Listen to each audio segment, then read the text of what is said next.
When the knock sounded on her kitchen door 2 hours later, Zoe paused for a beat to call out, "Door's open!" then resumed typing as her friend Helen stepped in the kitchen. "Give me a sec," Zoe said, squinting at the screen. "Just need to add this bit about the romantic road." Zoe was mid-thought, summing up her most recent copy editing job for Smart Travel's Germany, Switzerland, and Austria guidebook. Her fingers were only a little quivery now, but she was glad she didn't have more typing today after she finished this round of edits.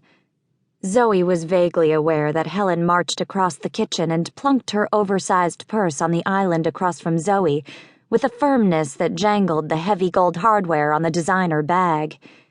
Zoe finished the sentence with a flourish. "What did you bring?" She broke off as she finally looked up and saw Helen's face.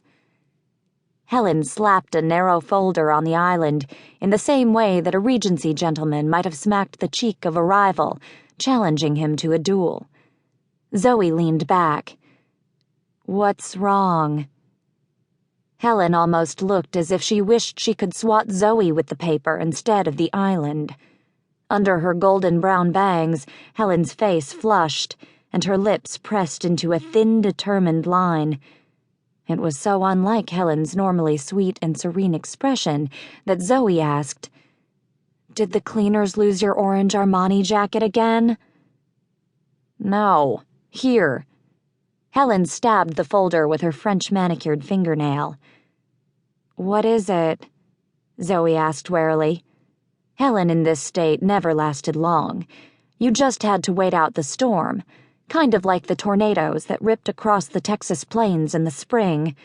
It would all be over in a couple of minutes. Helen shoved the paper across the island. "That is an intervention." "Okay," Zoe said slowly. "Tucker and I are going to Atlantis in the spring."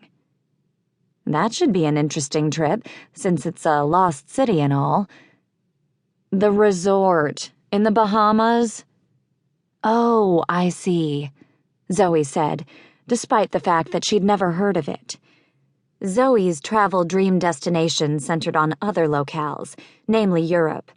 She'd had her fill of tropical islands during her tween years, courtesy of her mom's ambition to be a star, which had landed their rather dysfunctional blended family on a deserted island for a cable reality show. "Well, that's great," Zoe said, at a loss for why Helen looked almost furious. "Shouldn't you be happier? I mean, you are talking about a vacation here, right?" "I'm buying you a ticket. You're going with us. It's my Christmas present to you." "What?" Zoe opened the folder and took out a glossy brochure. A giant pink-hued building on a white beach filled the top of the brochure. On the lower portion, a family immersed in brilliant blue water laughed as they petted the slick head of a dolphin. Off to the side sat a massive water slide designed to look like a Mayan temple. "It's a little early for Christmas," Zoe said lightly. Helen didn't crack a smile. Unlike Zoe, who had a budget so tight that it might as well be in a straitjacket, Helen had disposable income. A few years ago, when Tucker had been fresh out of law school and only a lowly associate, Zoe and Helen had both watched every penny. But Tucker was moving up the ranks at his firm quickly. His growing income, combined with Helen's income from her job at the county clerk's office, meant that Helen could spend more on a blouse than Zoe did in a month on groceries. To keep listening to this audiobook, I've left you a link in the description so you can do it, at no cost thanks to Audible's 30-day free trial.